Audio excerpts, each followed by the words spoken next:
भूत की कल्पना कर भय पाता है और जब विचार कर देखता है अजय शाह कहाँ घूम रहा है अंधेरे में, ये भूत है, चोर है, क्या है, कल्पना करके व्यक्ति भयभीत होता है।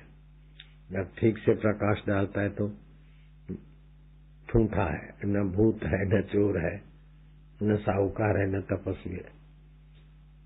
ऐसे ही आत्मा का अज्ञान से ये अपना है, ये पराया है, ये ऐसा है, मेरी बात ऐसी हुई, ये मेरा शत्रु है, ये सब कल्पनाओं में तपे जा रहे हैं, मरे जा रहे हैं। अजय अपना कर्तव्य भ्रष्ट नहीं होना चाहिए।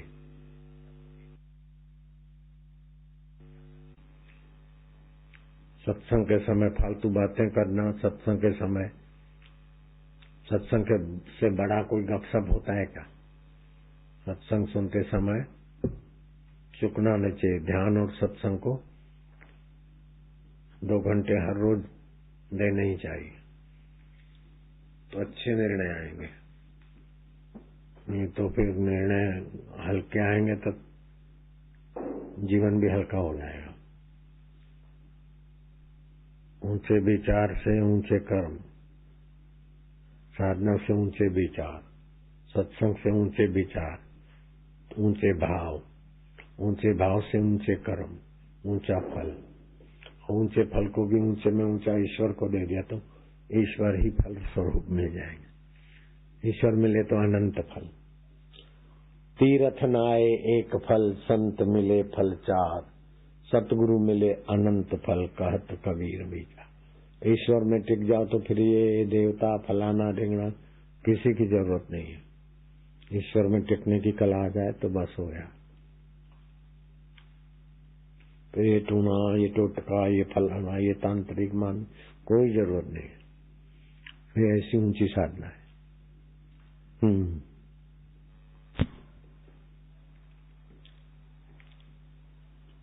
हे राम जी,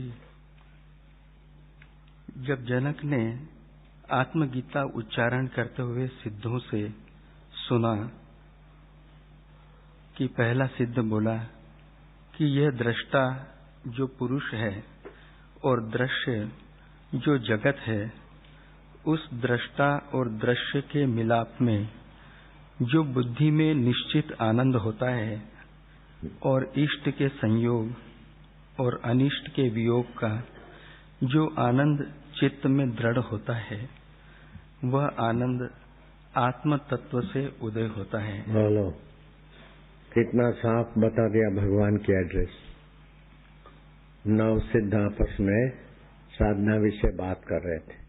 राजा जनक एकांत में अरण्य में गए तो सिद्ध पुरुष आपस में सूक्ष्म रूप से आपस में वार्ता कर रहे थे। जनक ने सुन लिया। तो हम उपासना करते हैं, जो दृष्टा और दृश्य के मेल से आनंद उपजाता है, उस आनंद स्वरूप की हम उपासना करते हैं। दृश्य है गुलाम, दृष्टा है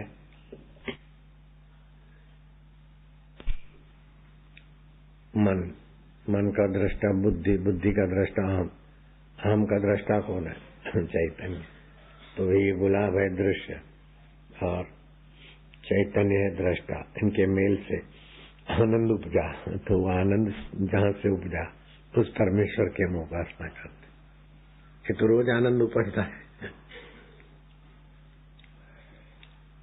तो गुलामी चली जाएगी, फिर फूलों की जरूरत नहीं रहेगी। ऐसे ही आनंद में रहेगी। ऐसी वस्तु है दृश्य और जीव भी है दृश्य, लेकिन उनकी चेतना जहां से आती है वो दृष्टा।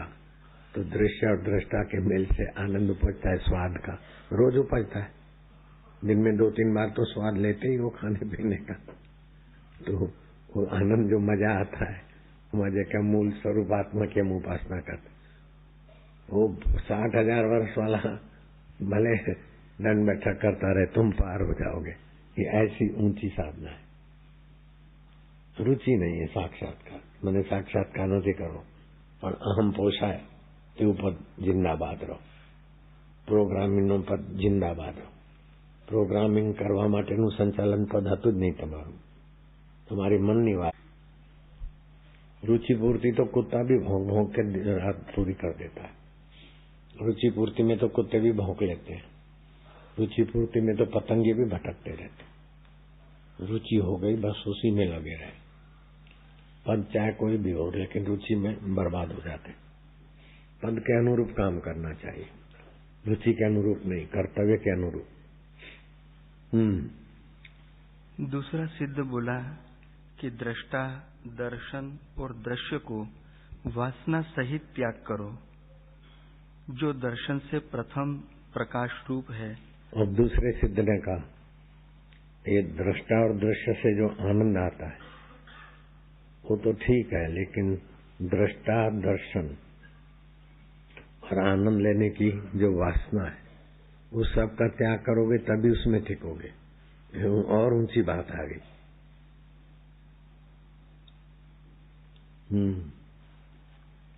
जो दर्शन से प्रथम प्रकाश रूप है और जिसके प्रकाश से ये तीनों प्रकाशते हैं, उस आत्मा की हम उपासना करते हैं. दृश्य का दर्शन हुआ, लेकिन दर्शन के पहले भी है न जानने वाला.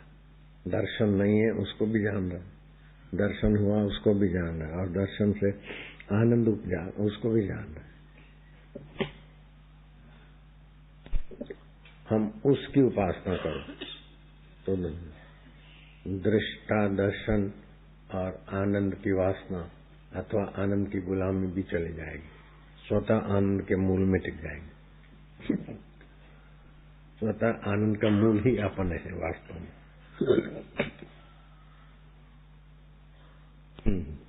तीसरा सिद्ध बोला कि जो निराभास है और निर्मल है, जिसमें मन का भी अभाव है, अर्थात अद्वैत रूप है, उसकी हम उपासना करते हैं.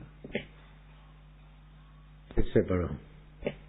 तीसरा सिद्ध बोला कि जो निराभास है और निर्मल है, जिसमें मन का भी अभाव है.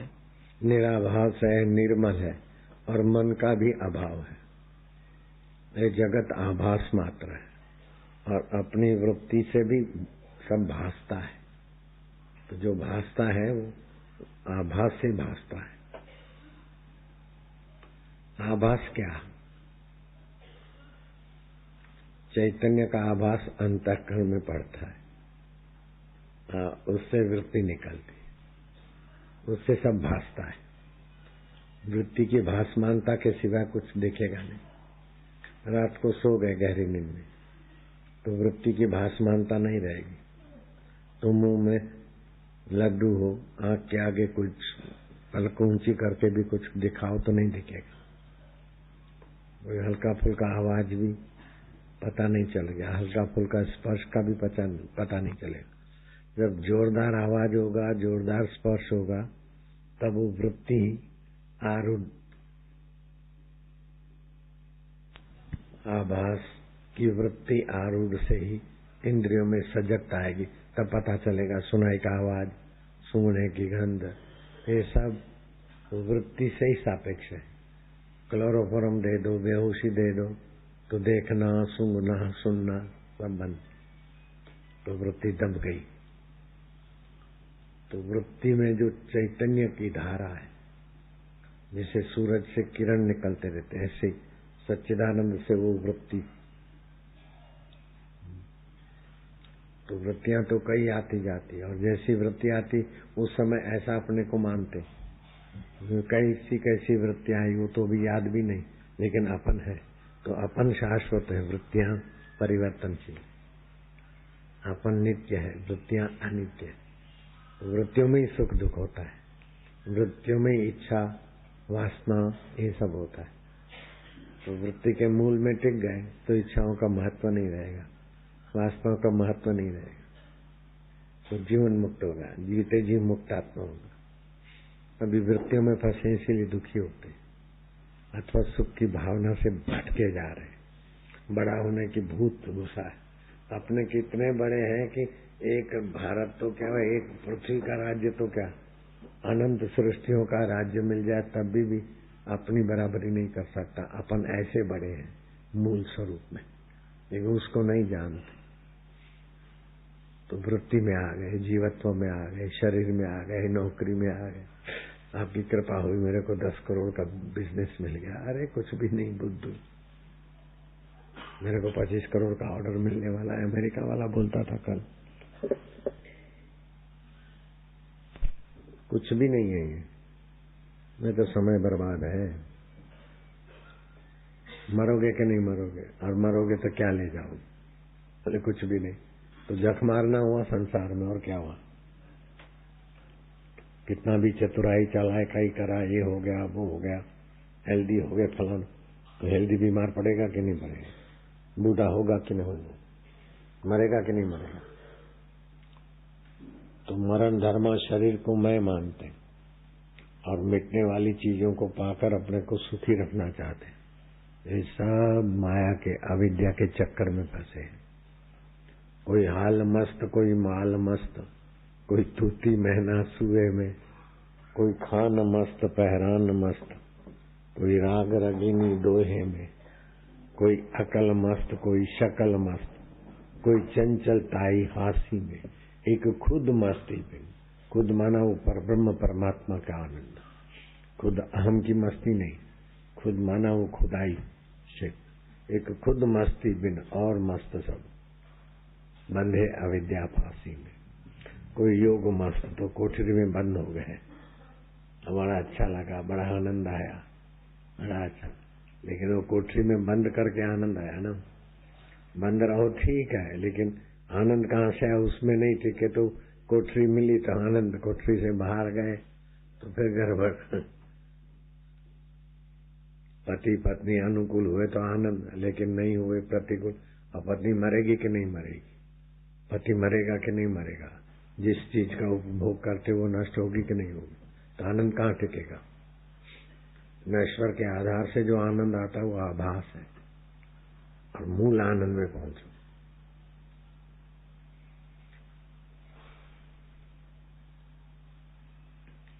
फलाना देवता है, फलाना देवता है, ये देवता है, देवता को विग्रह नहीं होता है, मंत्र के उच्चार से उपासना करने वाले के अंतःकरण का निर्माण होता है, देवताकार वृत्ति बनती। बाहर कोई देवता साकार देवता रह रहे हैं, वो आ जाते नहीं, तुम्हारा ही अंतरात्मा देव का चमत्कार से देवताकार वृत्ति बन जाती है। मैं शीतला माता को समर्पित हूँ, उनका दिया हूँ, ये हूँ वो हूँ, ये सब अनजानी अवस्था में मानना पड़ता है। सभी के मूल वही आत्मदेव है। आगे लोग जिसको बोलते देवता की प्रेरणा हुई, फलाना देवता आया, अनजान लोग बोलते रहते, वही अंतरात्मा का ही स्फुरना है। जिस देवता के लिए कल्प है तो वो देवता होके दिखता है, ये है, हमें ये है, हमें वो है। तुम्हारे में ईश्वर के सिवाय और कुछ है तो कल्पना ही है, अथवा तुम्हारा थोड़ा बंडल भी है, कल्पना भी है, बंडल भी है। शुद्ध ज्ञान के रास्ते चलो, जल्दी काम बन जाए, जल्दी परम पद मिल जाए। जो बुए भोपे ये टूणे टोटके वाले, ये सब अपना समय और दूसरों का समय बर्बाद करते। छोटी छोटी चीजें में थोड़ा बहुत भले सामान्य आदमी से वो भले थोड़े आदर योग्य हो जाते हैं, लेकिन उनको पता ही नहीं कि मूल संकल्प की सिद्धि अथवा सच्चाई कहाँ है। तो वेदांत के ज्ञान से ही पता चलता है। विवेकानंद बोलते थे, अज्ञ लोग जिसको बोलते देवी की प्रेरणा है, भगवान की प्रेरणा है, वो अपनी चित्त की वृत्ति ही होती साथ। ऐसी तो मेरी माँ को भी प्रेरणाएं होती थी, जो बोलती थी वो सच्चा निकलता था। किसी का बेटा खो गया है, किसी की भैंस गाय खो गया, किसी की चोरी हो गई, वो पूछने को आते, और फिर मेरी माँ थोड़ा विधि करके पूछ के बताती थी। तो उनको जैसा बोलती थी कि हम बेटा आ जाएगा कल शाम तक, तो कल शाम तक आ ही जाएगा, और बैल तुम्हारे मिल जाएंगे तो मिल जाएंगे।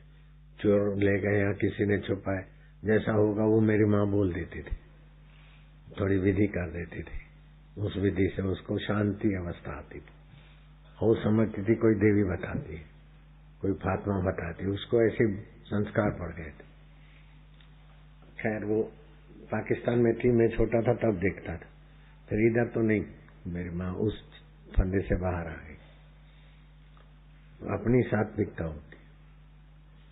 विनोबा भावे की माँ जब दही जमाती, हे अच्युत हे केशव हे अनंत, मेरी दही जम जाए अच्छी। विनोबा ने कहा माँ दूध में दही जमाना, इसमें अच्युत केशव भगवान को क्यों घसीटती? दही तो डालने से दूध में दही बनना है, इसमें अच्युत केशव हे अनंत, मेरा दही अच्छा जमाना। तो भगवान कोई दही जमाने आते? बोले विनोबा भावे जब माँ के आगे तो विनु ही थे। विनु भगवान ही तो दही जमाते ना। दूध में दही का जामन डालने से दही जमता, ये व्यवस्था किसकी है? भगवान की है ना। तो भगवान का नाम लेके दही जमाते तो दही अच्छा नहीं जमता, खट्टा भी नहीं होता, पानी भी नहीं छोड़ता, दही तो अच्छा जमता है। माँ दही तो अच्छा हो, तुम्हारे हाथ का अच्छा है। तो बोले मेरा हाथ में क्या है? मेरे हाथ में जब भगवान को पुकारते तो भगवान का हाथ भी होता है ना। विनया तुझे पता नहीं। अब विनया जब विनोबा भावे हुए और हलचल में जेल में चले गए, और दही बोले तो दही जमाने लगे। बोले मैं बड़ी सावधानी से दही जमाता था, फिर भी कभी खट्टा तो कभी जमे नहीं तो कभी पानी छोड़े। मेरे माँ के हाथ का दही जो जमता था वास्तव में भगवान के नाम का प्रभाव वाला था। विनोबा भावे बोलते थे, विनया थे तो नहीं पता चला, जब विनोबा भावे बने तब पता चला कि माँ सब भोजन कर ले, भगवान को फिर सोते समय हे अच्युत हे भगवान कुछ भी गलती हो गई तो माफ करना, मैं तुम्हारी शरण हूँ, हे अनंत हे। ऐसे करके झर झर झर झर आंसू बहते थे मेरे माँ की आंखों से, आंसू बहते थे। दिन भर काम करके फिर रात्रि को भगवान की पूजा में बैठ के तो भगवान को बोलती थी मेरे से तो गलतियां हो जाती है, मैं क्या करूं, मैं तो तुम्हारे ऐसे जो भी भाव से, तो मेरी माँ की आंखों से आंसू आते। एक दिन मैं छड़ी से घर का जो स्तंभ होता है ना, पिलर को पीट रहा था। तो बोले इसको क्यों मारता है, इसमें भगवान नहीं है क्या? है विनया छोड़ ऐसा न कर। तो जड़ चेतन में भगवान देखने की सद्बुद्धि आ गई विनोबा भावे की। माँ को जब ऐसी माँ हो तो फिर विनोबा भावे संत बन जाए तो क्या बड़ी बात है। कुछ बच्चे बैठे थे, बोले हाथ चलो बैठे, अपने घर कुल खानदान में कौन साधु बन गए? किसी ने बोला मेरे दादाजी साधु हुए थे, किसी ने कहा मेरे चाचा हुए थे, किसी ने कहा मेरे नाना हो गए थे, किसी ने कहा मेरा भैया दादा साधु बन गया, किसी ने अपनी कई पीढ़ियों का पहले का बताया कि वो साधु रहे। तो विनोबा का नाम आया। बोले तुम तो मन ही मन ठान लिया, हमारे कुल खानदान में कौन साधु बने मेरे को तो पता नहीं, मैं ही साधु बन के दिखा दूंगा। तो बस ठान लिया तो बन गए। विनय में से विनोबा भावे संत बन गए। बहुत ऊंचे विचार वाले थे, ऊंची समझ के धनी थे। इस युग में विनोबा भावे अच्छी सूझबूझ वाले थे। गांधी जी से भी थोड़ा आध्यात्मिकता में आगे थे, गांधी जी को गुरु मानते थे।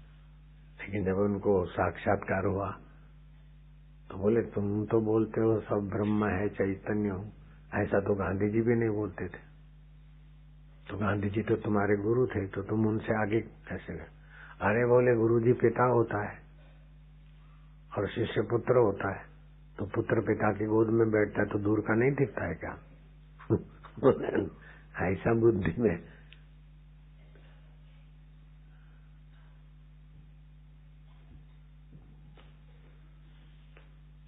ईश्वर के ध्यान भजन से बुद्धि से राग द्वेष हटता है तो निर्णय भी अच्छे आते। रागी द्वेषी तो एकदम तुच्छ व्यक्ति होते, उनके गलत निर्णय से संस्था को भी बहुत घाटा पड़ता है और उनके मार्गदर्शन में चलने वाले भी बेचारे परेशान होते हैं रागी द्वेषी के। और सारे संसार में रागी द्वेषी भरे, कोई कम राग वाला, कोई ज्यादा राग वाला, कम द्वेष ज्यादा द्वेष। राग द्वेष पार तो आत्मवेता होता है। आत्मवेता के संपर्क में और संकेत में चलने वाले तो जरा सी मेहनत करते सोई तो है, मौज मारते ज्यादा और फिर मनमुख हो जाते तो तुच्छ हो जाते। मनमुख नहीं होना है, अनुशासन में रहा करो। चलो, जो वैराग्य और विचार से संपन्न चित्त है वही आत्मदेव को देखता है। वैराग्य और विचार, संसार का राग आकर्षण नहीं हो और शुद्ध विचार, वही आत्मदेव की उपासना में सफल हो जाता है। आत्मदेव को पाना सर्वोपरि। भगवान कृष्ण को पाया, राम को पाया, वैकुंठ में जाके रहे, फिर भी गिरने का भय रहता है। आत्मज्ञान के बाद कुछ नहीं। ब्रह्म स्थिति प्राप्त कर कार्य रहे ना शेष, मोह कभी ना ठग सके इच्छा नहीं लवलेश। आत्मज्ञान के सुख के आगे दुनिया के सुख की इच्छा क्या रहेगी? पूर्ण गुरु कृपा मिली, पूर्ण गुरु का ज्ञान, फिर आगे का तुम समझ लेना। आगे का तुम समझ जाते हो। हे राम जी, हृदय एक कल्प तरु है। नहीं, तीसरा सिद्ध, चौथा सिद्ध क्या बोला? सिद्ध 9 योगेश्वर है जी। चौथा सिद्ध बोला कि जो दृष्टा और दृश्य दोनों के मध्य में है और अस्ति नास्ति दोनों पक्षों से रहित प्रकाश रूप सत्ता है और सूर्य आदि को भी प्रकाशता है। सूर्य को भी प्रकाशित करता है, सूर्य को भी उसी से मिलता है जिससे तुमको मिलता है। माँ का दूध जिससे बनता है उसी से तुम्हारी रोटी का खून भी बनता है। कैसा है वो? सूर्य को भी 1 सेकंड में 50 लाख टन कार्बन सूर्य खा जाता है। ये सारी पृथ्वी का कार्बन वो स्वाह करता है, बदले में hydrogen gas 50 lakh ton 1 second में। तो 1 मिनट में कितना हुआ गिनो? 2 मिनट में 1 करोड़ टन, तो 30 करोड़ टन 1 मिनट में। 30 करोड़ टन हाइड्रोजन 1 मिनट में, तो घंटे में कितना खाता है? और फिर बदले में देता भी उतना ही है। कैसी व्यवस्था है? उस सच्चिदानंद की सूरज को ये खुराक मिले, बदले में आग दे। लकड़ी को ये है, अग्नि को ये खुराक मिले, पत्थर का कोलसा मिले तो अग्नि दे और अग्नि से फिर ये बने। कैसा सिद्धांत जमा दिया सच्चिदानंद ने। नारायण हरि। उधर बुद्धि जाएगी नहीं कुत्तों की, तो लड़ झगड़ के खोपड़ी उसी में खा ली। प्रोग्राम में खोपड़ी खत्म। जिंदगी जो महापाप उसका हावी हो गया उसकी टाल में। साक्षात्कार नहीं करना है मुझे, ईश्वर प्राप्ति नहीं करनी है, बस गुरु जी की सेवा करनी है। अरे मूर्ख, वाहवाही का गुलाम है, गुरु जी की सेवा का नहीं है। पदलोलुपता है, पदलोलुपता में मर गए अधूरे अधूरे। हाँ जी। पंचम सिद्ध बोला कि जो ईश्वर सकार और हकार है, अर्थात सकार जिसके आदि में है और हकार जिसके अंत में है, सो अंत से रहित आनंद अनंत शिव परमात्मा सभी जीवों के हृदय में स्थित है और निरंतर जो अहम रूप होकर उच्चार होता है, उस आत्मा की हम उपासना करते हैं। कौन सा सिद्ध बोला? 5वां सिद्ध। 5वां सिद्ध बोला। जो आदि में स है और अंत में ह है, तो श्वास लेते न तो सो, बाहर छोड़ते तो हम, ये चलता रहता। तो साकार और हकार के मध्य में, आदि में स है, अंत में है, और मध्य में भी जो है जो का त्यों, उस सच्चिदानंद की हम उपासना करते हैं। ये 9 योगेश्वर आपस में बताते हैं परमात्मा के अलग अलग स्वभाव की बात। इसको बार बार पढ़े और ऐसी साधना करे तो भी 6 महीने में तो साक्षात्कार हो जाए। लेकिन कई वर्षों से रहते हैं कुत्तों की नहीं, लड़ लड़ के मर रहे, आखिर डिसीजन ये ले, साक्षात्कार नहीं होते, हम नहीं करेंगे, खाली नोट गिनेंगे, बधु ब्रह्म छे ये बकवास करेंगे बस। बधु आम छे, बाधा आम छे, આવી રીતે तो ना चले, આવી રીતે तो ना चले। अरे मूर्ख, इतनी सारी दुनिया चल रही है, तेरी खोपड़ी के आधीन चल रही क्या? तेरी खोपड़ी में जो जच गया वही सिद्धांत प्रिंसिपल बन गया बस। और राग द्वेष वाली खोपड़ी का प्रिंसिपल बनाना दवाई के सिवा और कुछ नहीं है। और खरेखर મને રાગ દ્વેષ નથી, मेरे को राग द्वेष है ही। रागी द्वेषी को पता ही नहीं चलता मेरे को राग द्वेष है, इतना एकाकार हो जाता। छठा सिद्ध बोला कि हृदय में जो स्थित ईश्वर है उसको त्याग कर जो और देव के पाने का यत्न करते हैं वे पुरुष कौस्तुभ मणि को त्याग कर और तुच्छ रत्नों की वांछा करते हैं। जो हृदय में आत्मदेव है, श्वास अंदर जाता है तो सो, बाहर आते तो हम, जिसकी ध्वनि चलती रहती है लेकिन चंचलता में समझ नहीं आती। जो हृदय ईश्वर देव है उसकी उपासना छोड़कर जो बाहर के देवताओं को और अल्लाहों को और भगवानों को जिसको भी मानते हैं वो कौस्तुभ मणि छोड़कर दूसरे रत्नों की वांछा करते हैं। एक आदमी निकला कि कुछ भी हो मैं पारस ढूंढूंगा, तो यमुनोत्री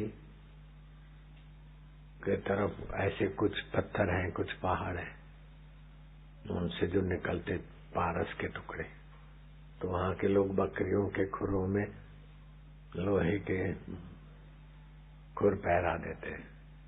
तो फिर कभी कभी वो बकरी के खुर सोने के हो जाते, वो उतार देते, दूसरे चढ़ा देते, ऐसे सोना बनाते।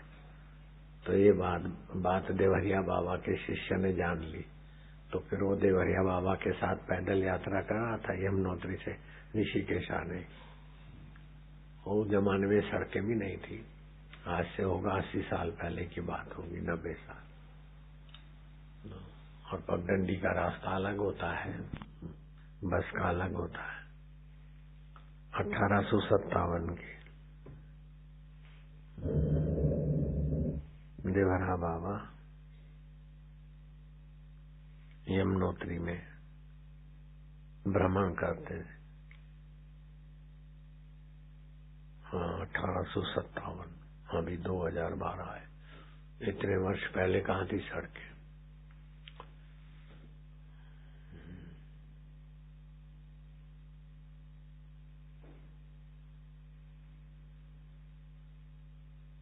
तो लोग भी शिष्य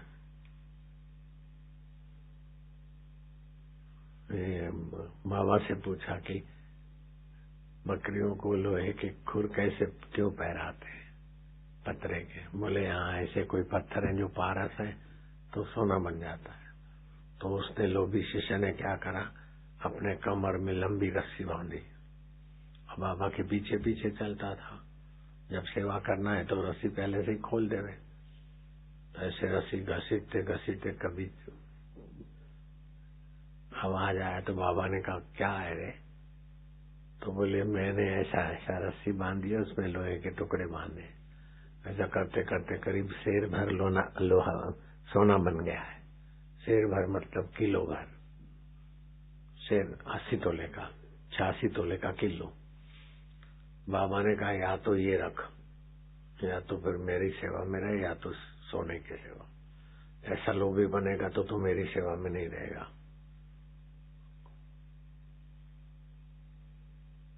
पर મગજમાં અસર ના થાય જલ્દીથી।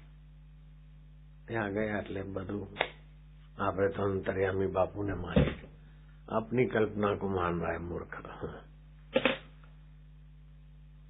तो उसने तो सोना फेंक दिया, लेकिन बाबा का खून पी गया। बाबा मेरे को तो इच्छा होता है कि सोना बनावे, सोना का कुछ पारस मिल जाए। अरे बोले पारस क्या, मनुष्य सोना बना सकता है। ऐसा एकादशी का व्रत रखे, दसम को उपवास रखे, एक टाइम खाए, 11 को कुछ न खाए, वो खाली वनस्पति घोट के पिए, और 12 को जो सुबह का पेशाब आए वो पिघले हुए तांबे में डाल दे तो वो सोना बन जाता है। तो बाबा मेरे को सिखा दो। बाबा ने सिखा दिया और वो बेटा रोज सोना बनाने लग गया। तो फिर तो बाबा की जरूरत नहीं पड़ी, सोना बना के खूब भंडारे करता, खूब खुजवाता। ऐसे करते करते कलकत्ता में गया। तो ब्रिटिश शासन का जमाना था। कलकत्ता के कलेक्टर तक खबर पहुंची कि क्या पता बाबा कौन सी सत्ता से जुड़ा है, इतना भंडारा करता है, पैसा कहाँ से लाता होगा। तो फिर कुल मिला के कलेक्टर ने दबाव बनाया, पैसे कहाँ से आते। तो न चाहते हुए भी उसने बता दिया कि ऐसा ऐसा देवरा बाबा ने सोना बनाना सिखाया। बोले हमारे सामने बनाओ। तो दबाव में आ गया तो बनाना पड़ा। तो कलेक्टर ने लगभग 1 कुंटल पित्तल इकट्ठा किया और इसने दसम को एक टाइम फलहार, एकादशी को उपवास और वनस्पति घोट के पी, 12 को 1 कुंटल मतलब 100 किलो जितना तांबा पिघलवा के कलेक्टर ने तैयार रखा। और इसने वो सुबह सुबह का पिचकारी अपनी डाल दी, बन गया सोना। तो कलेक्टर की तो बाँछें खिल गई। और जॉर्ज पंचम था, उसको संदेशा पहुंचाया कि हिंदुस्तान के लोग तो पेशाब की पिचकारी से सोना बनाना जानते। ऐसे बाबाओं के चेला है। बादू दिमाग खुला रख। प्रोग्राम में मुसीबत बन गया है, वासना का गुलाम है, कर्तव्य का नहीं है, वासना का गुलाम। गुरु का शिष्य नहीं है, वासना का शिष्य है। जॉर्ज पंचम ने कहा उस बाबा को यहाँ ले आओ जिसके सुबह की पिचकारी से सोना बनता है, तो उसको यहाँ ले आओ।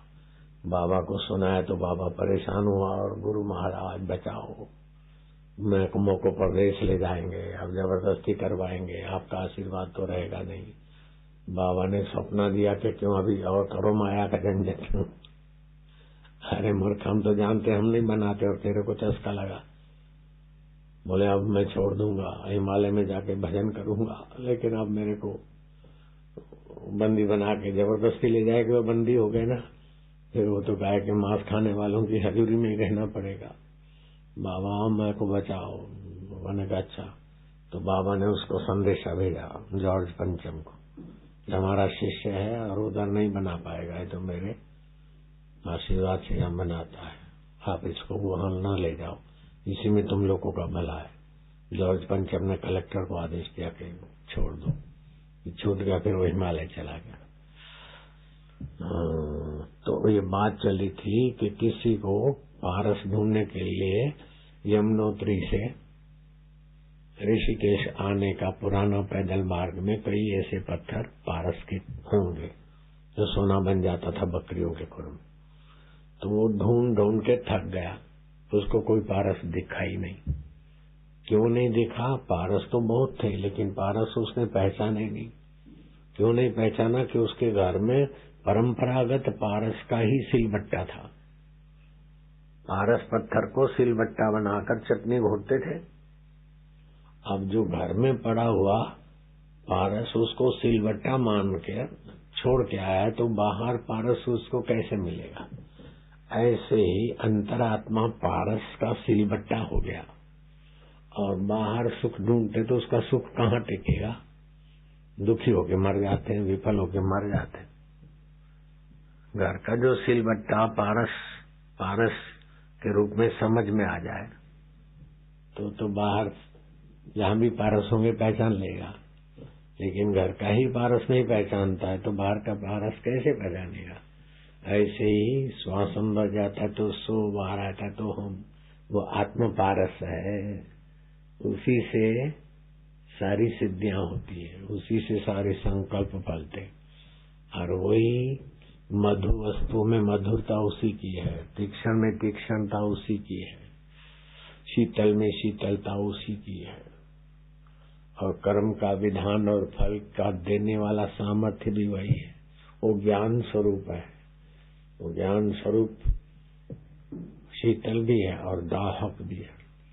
अगर उसकी अवहेलना करके मनमाना करते रहते जिद्दी लोग, तो फिर सब दहन हो जाता है, सारे कर्म उसके जल जाते, सारे शुभ जल जाते हैं। और तुच्छ आदमी की नहीं पैदा हुआ, तुच्छ आदमी की नहीं मर जाएगा।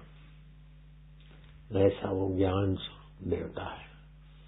तो संतर्यामी देव की उपासना छोड़कर जो अनादर करता है तो उसका सब जलता रहता है। जो भी शरीर पैदा हुआ, संपत्ति पैदा हुआ, सब नाश हो जाता है। ऐसी व्यवस्था है उसकी। और जो उसके करीब आता है वो ऐसे ही बाबू बन जाता है। बाबू माना सब परिस्थिति का बाप। हेलीकॉप्टर गिरा तो किसी बाहर के देवता को बुलाते तो 10 सेकंड में वो देवता आके थोड़ी मदद करता था। उसी देव का वो 10 सेकंड में एक हादसा और एक चमत्कार, 10 सेकंड में। तो उसी देव का चमत्कार है वो जागरूक देव।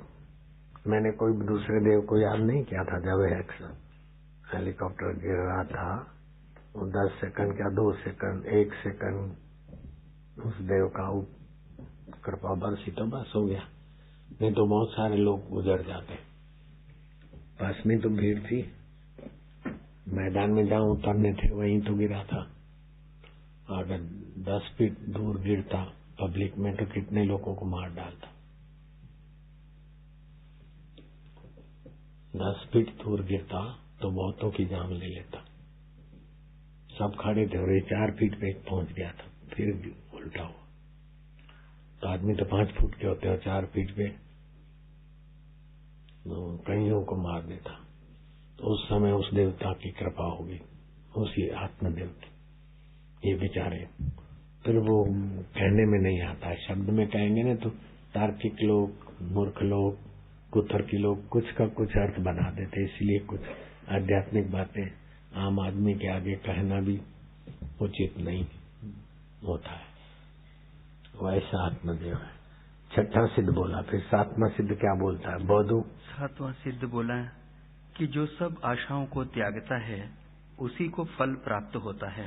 सब आशाओं को, ये मिल जाए, ऐसा करूं, ऐसा बनाऊं, वैसा बनाऊं, ऐसा कपटी बनूं कि किसी को पता न चले, मेरे कपट के अनुसार सब नचाता रहूं। मूर्ख, बुद्धि मारी गई है।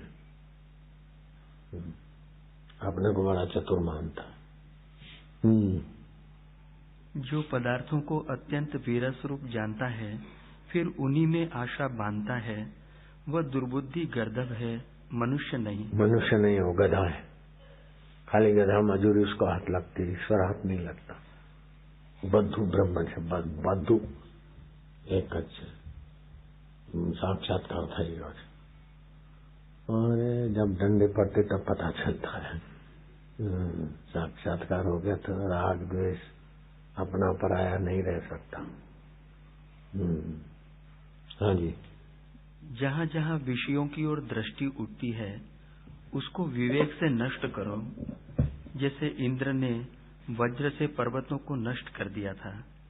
नहीं तो पर्वत, वो जमाना था कि पर्वत भी उड़ते फिरते थे, जहां तहां गिरते थे लोगों को तबाह कर देते थे। फिर इंद्र ने वज्र से पर्वतों के पंख काट दिए। जैसे गरुड़ है पर्वत का है, अब ये जहाज भी तो पर्वत का है, इनके पंख काट दो, अथवा ये जहाज जहां चाहे बम बाजी करके चले जाते हैं ना। फौज के भी बड़े बड़े भारी जहाज होते हैं ना, ये भी उड़ते फिरते हैं। 2 पंख तो होते हैं, 4 पंख, कहाँ कहाँ बम फेंक के आते। ऐसे पर्वत पहले उड़ते फिरते थे।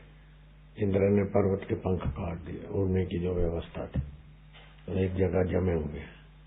कैसा कैसा है समय था। शास्त्रों से कितना थोड़ी देर में बड़ा ज्ञान मिलता है। जहाँ जहाँ विषयों की ओर दृष्टि उठती है उसको विवेक से नष्ट करो।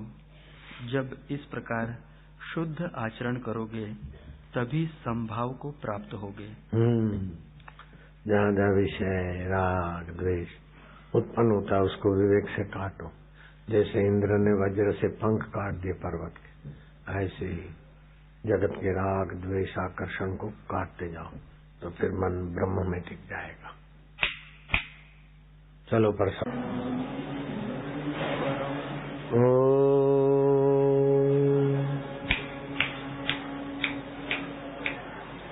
बहुत भारी पुण्य हुआ आज, बहुत बड़ा लाभ हुआ। कोई आधा घंटा परमात्मा का ध्यान करता तो एक हफ्ता विघ्न बाधाओं से जूझने की शक्ति प्राप्त हो जाती।